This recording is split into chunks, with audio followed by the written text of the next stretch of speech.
I am upset. What's the matter? I can't see my forehead. I finished my video for this week covering Honor Society, and the whole thing was completely out of focus. So because we're on a time crunch, now we're gonna do a movie marathon. So hey folks, welcome back. Today we're dusting off some ancient artifacts, dodging cursed plagues, and running for our lives from CGI monstrosities because we're diving into the Mummy movie marathon. Oh, I hate mummies. Now I say marathon, but let's be honest. I'm only covering the first two movies because that's where the real magic is. So whether you're here for the action, the adventure, or just to relive the golden era of early 2000s blockbusters, welcome. As always, I'll be sharing my thoughts as the movie progresses. So kick back, relax, grab some tea and biscuits, subscribe, and let's do this.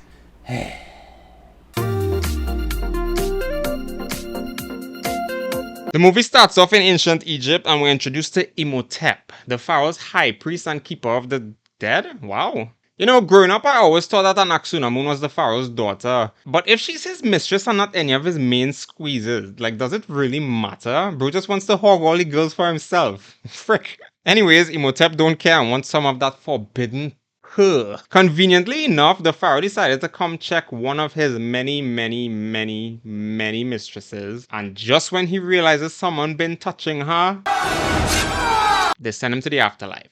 So Imhotep's priests take him away and Anaxunamun pulls a Juliet. So he sets off on a mission to resurrect her, but Pharaoh's bodyguards ended up following him to stop him before he can complete his ritual. Very poor, very bad stealth. And they condemn him to a curse so brutal it had never been bestowed before. So how do you all know about it? Like, how you know for sure that it will work? Imagine being buried alive while having flesh-eating bugs numb away at you. Frick boy, I hope that pearl was worth it because no, not me. Now we're in the present day, being the 1920s, so 3,000 years later, give or take. Now we're introduced to our protagonist, Rick, and his buddy, Benny, who arguably is the best character in the movie. You will see why later. There's a whole army coming straight at them and Benny just dips. That was quick. Leaving Rick to fight them on his own, essentially. So, and Benny betrays him again. Benny's a lovable character. So lovable. Rick runs till he gets surrounded, but then the horses get scared and they dip. Then he sees this absolute nightmare fuel. Like, how is he able to do that if he's still dead? Like, remember, he isn't even resurrected. Like, how? Now we're introduced to our other main character, Evelyn, and she's a bit clumsy. Just a bit. Give me frogs, flies, locusts, anything but you. Wow, well, tell me how you really feel, jeez. I'd much rather walk barefoot on coals, have my fingernails removed, or be skinned alive than to deal with you. I said I was sorry. I didn't know it was the last slice of pizza. And bro just continues berating her, so let's move on. I am the only person within 1,000 miles who knows how to properly code and catalogue this library. Period. You tell him, sister. And now we're introduced to her goofy, quirky brother, Jonathan, or Johnny Boy, who she confides the whole situation to, and he says he has something to cheer her up. And what is that key thingy from earlier with a map inside of it? Now I'm wondering, why would they ever want to find him again? Like, would you just feel like going to resurrect him to chill with him? I don't understand. But this curator guy isn't buying any of it, saying it's all a myth. While they're gushing over the history of it, the genius curator was holding it above an open flame and burned a part of the map. No comment. Well, it turns out Johnny Boy stole the key from Rick, but I'm not exactly sure why he's in prison now. Like, that information kind of escaped me. I wasn't paying attention. So he explains that he found the key in the city of Hamunaptra, which is the city of the dead, essentially. So naturally, Evie wants him to tell her how to get there. Then get me the hell out of here. I have a feeling that won't slide today. But yeah, now he's about to be hanged. What the hell did he do? So while Evie is trying to bargain to set him free, he's just hanging there. But she manages to get them to cut the rope, so yay! Well, I don't like him one bit. Anyone I know? Oh. It's in your pants, woman. It's actually kind of funny that she's still doubting his word, despite him looking insanely sketchy at first, but still managing to show up and ready to go. Like, he could have left. That night on the boat, they have some competition to see who gets to Hamanaptra first with these 3 American guys and this 1 British guy. They say they have a guy who's actually been there before. I wonder who that could be. That's called foreshadowing. Oh, and these pirates are coming to invade their ship. Still angry about that kiss, huh? Oh, if you call that a kiss. Ooh, burn! Okay, so Evie is going cause she wants to find a super rare book of the ancient city days, and Jonathan is going cause he believes there's treasure. But Rick is going to shoot whatever's in the sand. Why not just stay away, my guy? Why did you kiss me? No, I was about to be hanged. It seemed like a good idea at the time. Nani? Ooh, burn! Surprise! My good friend! What? Yeah, so Benny Boy is the person carrying the Americans to Hamanaptra, so... Yeah. Goodbye, Benny. Wow, and without hesitation too, frick. And what? He notices some wet footprints despite Benny still being in the water? Dun dun dun. Oh, for heaven's sake, girl, it wasn't that good of a kiss anyway. So I think she's still thinking about the kiss. Well, things get a bit hairy now. Is that a clever joke? The map! I forgot the map! Relax. I'm the map. I'm the map. I'm the map. He's the map. He's the map. I'm the man. So anyway, the ship is burning down, so everyone has to abandon ship. Can you swim? Of course I can swim! Trust me! It calls for it! I've always said that I can swim to save my life, but suddenly I feel like if I'm ever put in a situation like that, I'm sinking. Americans. That's racist. By the way, I feel like if I don't include this scene, I think I'll be getting some remarks, so here it is. No! It looks to me like I've got all the horses! Hey, Benny! Looks to me like you're on the wrong side of the river! You're welcome. So now bro can't keep it in his pants either, and they're back on their journey through the desert, and these bros are still there watching them. That morning, the 2 groups surprisingly meet at the same time. What a coinky-dink. And it turns into a race.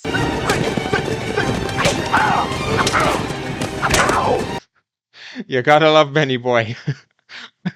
But Evie manages to catch up and be the first one to cross into the city. Girls do get it done. And that's the way girls do it. Do they know something we don't? They're led by a woman. What does a woman know?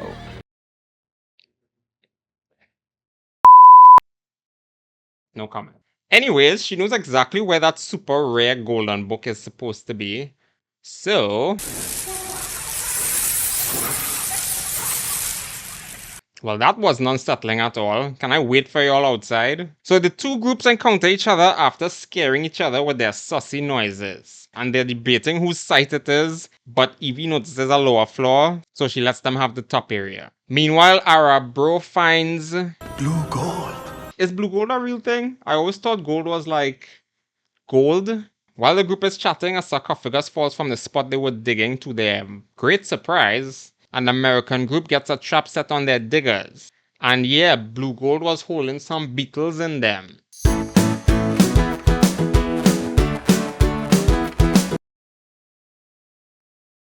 That was not fun to watch. And surprise, surprise, there's the key slot for the key. Okay, is this not a sign to go home? Maybe this place really is cursed. You don't say. And in comes more pirates from earlier. But Rick stops the raid with a dynamite in his pocket. Like, what the hell? Rick came prepared?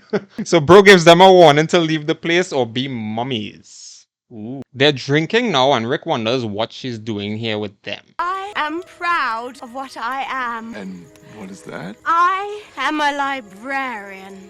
Well, that was worth the wait. I may not be a chef or a baseball player or an artist, but I'm proud of what I am. Which is, I am a gamer. That morning, the American group finds a chest and reads the big warning on it with all the ominous noises. And I give Benny his props for fleeing in a situation like this because these fools decide they want to open it anyway. Actually, I can't call them fools alone because our group are being fools as well because they're trying to open up the sarcophagus. And he left a lovely message for them. Death is only the beginning. Back at our American fools, they find the Book of the Dead and some treasure. That night, Evie is telling the whole group that their mommy friend had a super forbidden curse put on him. The same one that we know of. If a victim of the Homdai should ever arise, he would bring with him the 10 plagues of Egypt. So yeah, they all dead. While British bro is sleeping, Evie just straight up steals the book. No harm ever came from reading a book. You sure about that? Feeling to gamble a lot, I see. So anyways, she reads from the book and awakens our mummy boy. No! You must not read from the book! I'm sure he has a lot to say about a woman reading the book. So now they're bombarded with a swarm of locusts. And they all scram, but Glasses Bro pulls off a Velma and Benny steps on his glasses and just completely abandons him. I mean, what do you expect from somebody like that? So our Glasses Bro is the first to go bye-bye, and our lovable fools get swarmed with a bunch of scarab beetles. And while they're distracted, Evie falls into a secret wall passageway thingy. Majiggy. Sees Glasses Bro, who can't see anymore, or speak, and sees this thing. I'm sure she wishes she didn't read that. She's hella calm for seeing something so nightmare-inducing. And for some reason, Mommy Bro calls her Anaxunamun, his lover from earlier. Rick finds her, and well, everyone sees Mommy Bro now.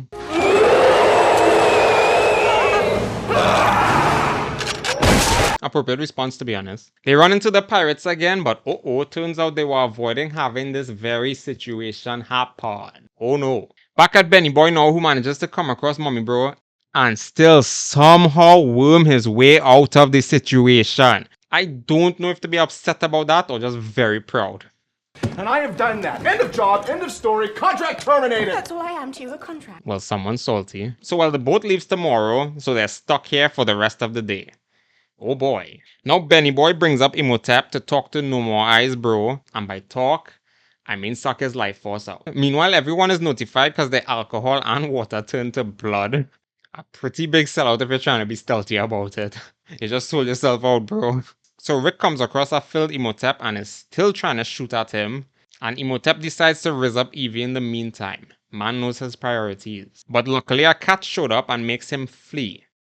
You gotta love these mini douchebags. Okay, you're not needed anymore. Shoot. They decide to go to the curator guy, but sees the pirate talking to him. What? We are part of an ancient secret society. Everyone is a part of a secret society, it seems. So Rick learns why he doesn't like cats, and Evie learns that he chose her to be his sacrifice to resurrect Anaxunamun. Bad luck, old mum. Meanwhile, British Bro is the next victim. What the hell? Anyways, the gang learns that he's after the Book of the Dead.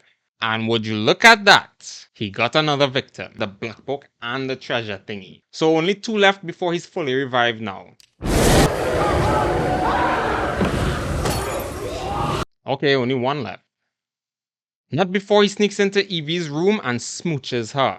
Man knows his priorities. Rick bursts through the door and brings his loaded kitty with him. Okay, come back, you're needed again. Loaded kitty. Anyways, turns out the super secret golden book that Evie was originally looking for might actually be the Book of Life, which in other words is the only thing that can kill him. Now another plague shows up, a bunch of brainless, living, mindless slaves for Imhotep. I had no other way I could have put it. Evie gets a location for the golden book.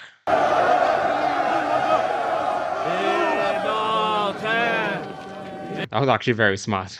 They get in the car and escape, but they didn't get very far before the mindless men bombard their car. And they managed to snatch the last guy. No!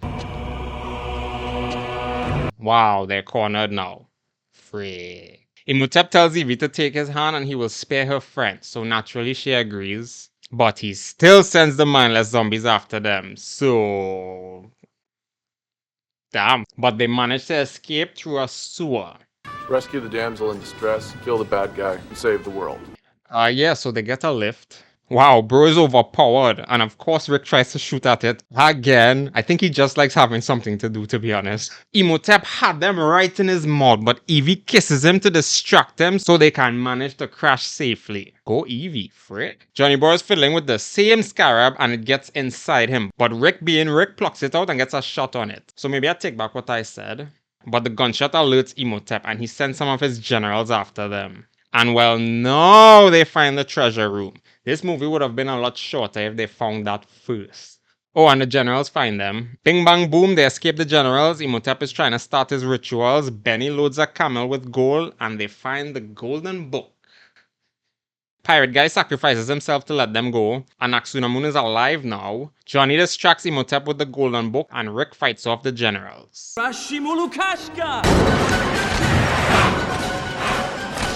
I think Johnny Boy needs to not do anything. Ever. Right, so turns out the previous guys were priests. These guys are generals. Frick. Oh my god. So while Johnny is trying to figure out the last symbol on the command to actually control the generals, Rick has to fight them. Did I hear that right? So anyways, Aksunamun is back in the afterlife. That was quick. Johnny got the key from Imhotep and now Rick has to fight him. Rick is just a punching bag at this point. Evie says her chant and this blue chariot comes and takes his immortality from him. So Rick plunges his sword into him and he goes bye-bye.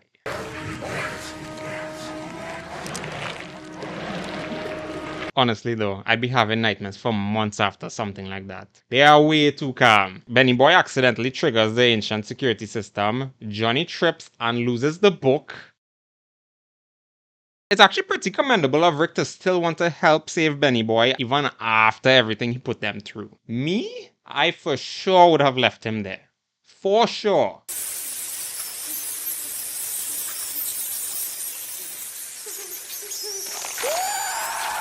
Anyways, they barely manage to escape and the entire place gets buried. Pirate Bro survives somehow. They kiss for real this time. And they manage to leave with the gold that Benny Boy so generously stocked up for them. And that's the movie. What more can I say about this movie? It's a simple action-adventure Indiana Jones type film with Brendan Fraser and Rachel Weisz, if I pronounce that properly. It's 3067 BC in Thebes, and humans just can't seem to resist fighting each other. Ever. This time they're led by the Scorpion King, played by The Rock. Only this time with hair. Anyways, him and his people lose the fight and they're just left out in the wilderness for nature to take them. But the Scrock has a better plan. Sell his soul to Anubis in order to win. Yeah! Cheating! Anubis gave the Scorpion King command of his army. Wow, he must really like his soul. Frick. Immediately after he conquered everything, Anubis just took his soul and his Gucci bracelet fell off. So much for getting to indulge in your wins. Frick. It's present day Egypt now, which in this timeline is 1933. Name a harder hero opening. Come on. They're on an adventure and Rick thought he heard something, but it was really just his son, Alex, who couldn't wait to tell him that he saw the same tattoo on his arm at the entrance of this place. He could have gotten lost or even died trying to do something that could have waited until later. Go away. Is that a jab at Indiana Jones? It can't be. I hate Snake Shot! I hate him! And wouldn't you know it, Rick is now married to Evie. The perfect follow-up. No debate. Anyways, Evie says she dreamt this place and feels like she's been there before. But of course Rick would be doubtful of it. Then how do I seem to know exactly where I'm going? Ooh. But uh-oh, some new people came. And they don't seem to come for bubblegum. Well, it seems like they came specifically for Ricky and Evie. Ricky? Seems like it's more than dreams happening now if she can have full-on visions while awake. Meanwhile, Alex is just trolling the other guys. And they just uncovered the emblem of the Scorpion King, who was supposed to be a myth. So just like Imhotep. And what do they uncover? Only his Gucci bracelet. But they should have read from the treasure chest first, because it warned about disturbing the bracelet. But then this scene couldn't get to happen, so...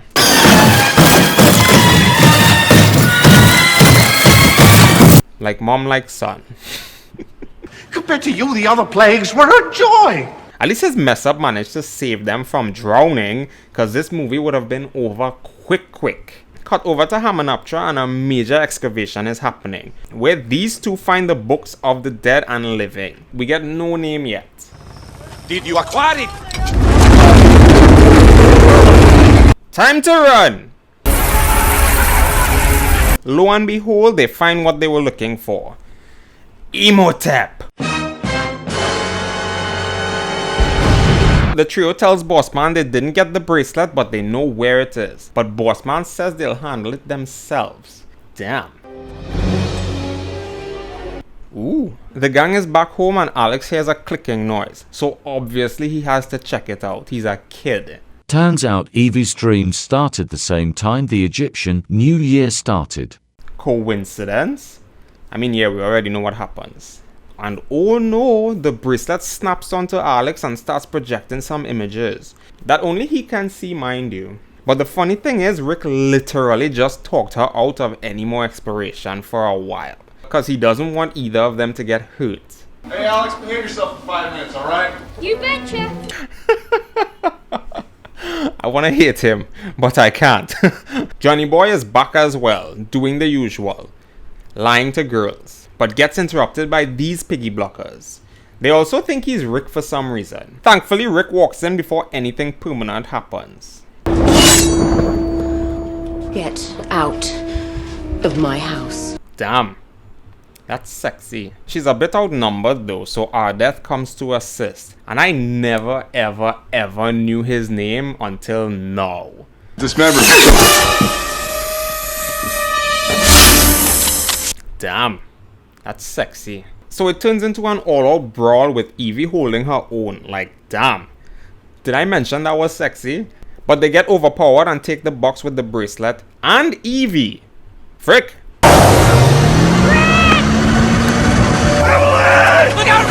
And he just convinced her no more exploring.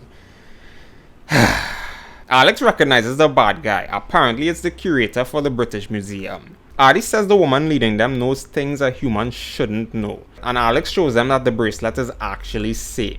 Now that the bracelet is on his wrist, we have only 7 days before the Scorpion King awakens. Is it inevitable?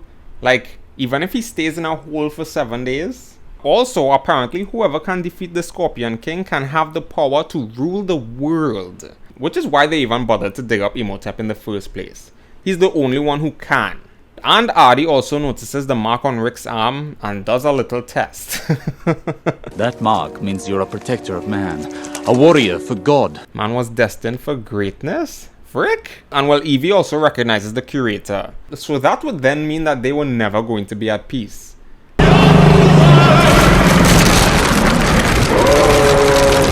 Oh no! And in comes the girl leading them, who so happens to be the reincarnation of Imhotep's love, Anaxunamun.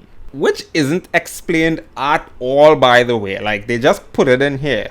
A couple of years ago, this would have seemed really strange to me. He's handling this very well given the circumstances. Anyways, they learn they don't have the bracelet. They try to burn Evie, but not if Rick has anything to say about it. Come on! You had all the time in the world. Come on. Imhotep realizes they're losing this battle, so he summons the generals. From the first one.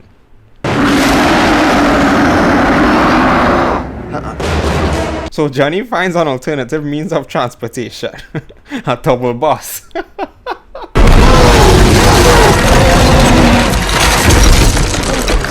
That's scary as hell. Frick. So they're left to take on these guys as best as they can.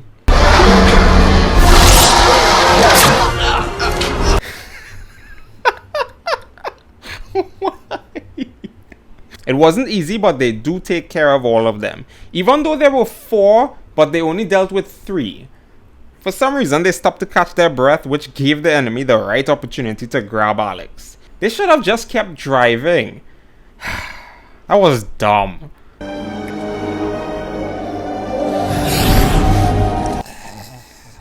Disgusting, but I guess it works. Anyways, they regroup and decide they need to get to the location Alex saw before the enemy, so they'll know exactly where to go next. Did you also hear that if you do not enter the pyramid before the sun strikes it on that very morning, that the bracelet will suck the life out of you? Well, damn. They thought this all out. Meanwhile, this trio from earlier just gets used as bait to make Imhotep whole again. And I think this is the point where the CGI budget just completely ran out. Look at this. He was good the whole time. Back at Team Rick, they get a ride and Artie organizes his team to tail from the shadows and will keep them updated with his best bird friend, Horus. I should also mention this trophy thing because the curator reacted when he saw it and somehow Johnny Boy kept it with him on this journey. No! Perfect aim! What are you talking? I missed. Oh boy. Anyways, he manages to sneak out using the hole the toilet was on, which, dear God, no. Conveniently, they stopped at Karnak, which is the place the bracelet showed them. So now he gets the next location, and well, he's caught again. Meanwhile, Artie spends the entire flight trying to convince him he's a scared Magi warrior. Scared? Scared? Meanwhile, Artie spends the entire flight trying to convince him he's a sacred Magi warrior. And that they run the risk of Imhotep becoming more powerful than the Scorpion King. Apparently. Imhotep shows Anak who she truly is, and somehow Evie sees the same vision too.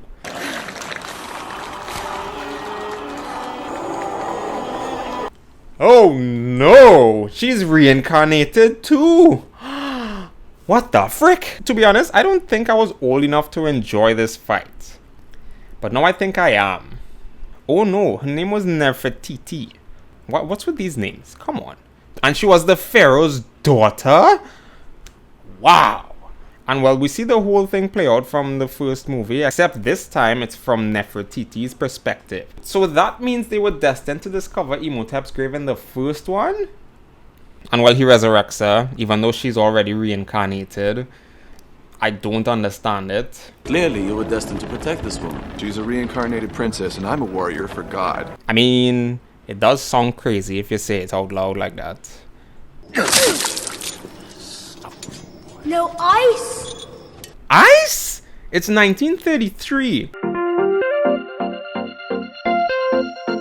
Anyways, Team Rick reaches this place. I forgot the name, but they learn that Alex left them a clue. So now they know where to go next. And he just keeps feeding them information, meanwhile Artie keeps sending his bird.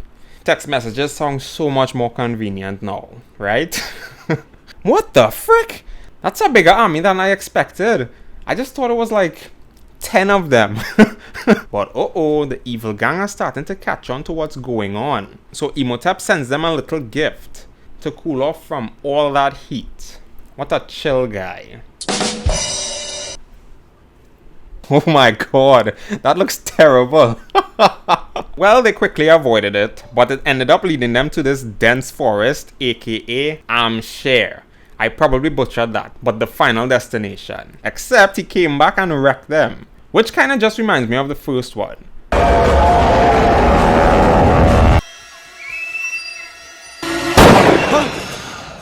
Horus! And for some reason, Rick convinces Arnie to help him first before getting the whole army. Like, let him get the backup.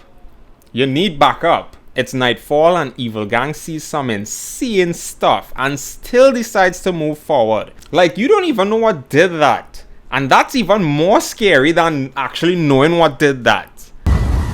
Something is coming. You don't say. Anyways, they get ambushed from these scary demon-looking skeleton monkey things. But Imhotep commanding that respect? Frick? So Rick and Artie capitalize on the situation, grabs Alex and makes a run for it. And Artie gets his revenge on the guy. This guy. He told me the bracelet will kill me if I don't get inside the pyramid before the sun hits it. Today! No resting now, folks! So now it's a race against time.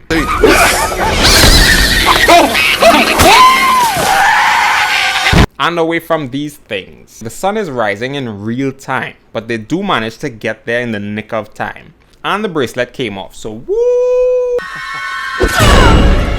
What the frick? I don't remember that happening. Damn, she dead. What? Come back. Come back.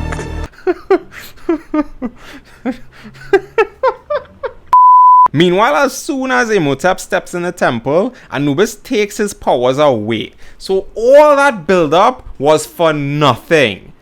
Come on! Chancellor sticks his hand with the bracelet in this hole, and everything starts changing. And Adi got that army real quick. You know, like it says in the good book. The book? What? That's it. The Book of the Dead? Really? Broseph got his arm eaten. Frick! Good job. Good flipping job. Johnny Boy distracts Anak by getting beaten. And Rick is looking so scary right now.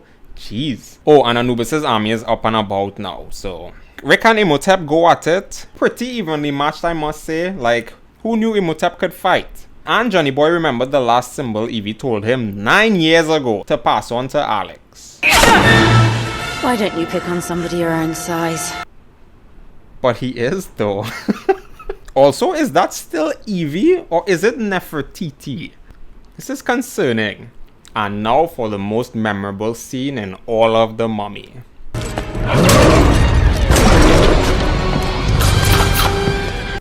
Unfortunately, Imhotep pulls the wimpiest move I've ever seen in my life and sends him to fight Rick. Or the cleverest, I can't tell. Anak realizes she can't win against Evie, so she decides to run away. Wow, and the army defeats Anubis' army? Well, that was freaking easy.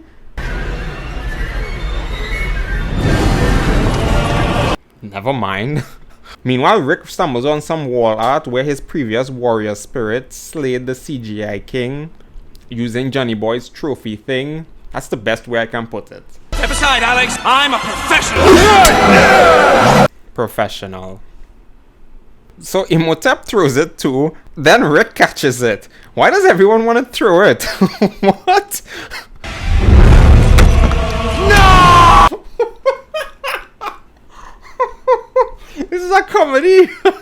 Anyways, the Scorpion King is defeated, the army is no more, and for some reason they both ended up in this random pit of doom. How? I don't know. But Evie ends up rescuing Rick. Hello, darkness, my old friend.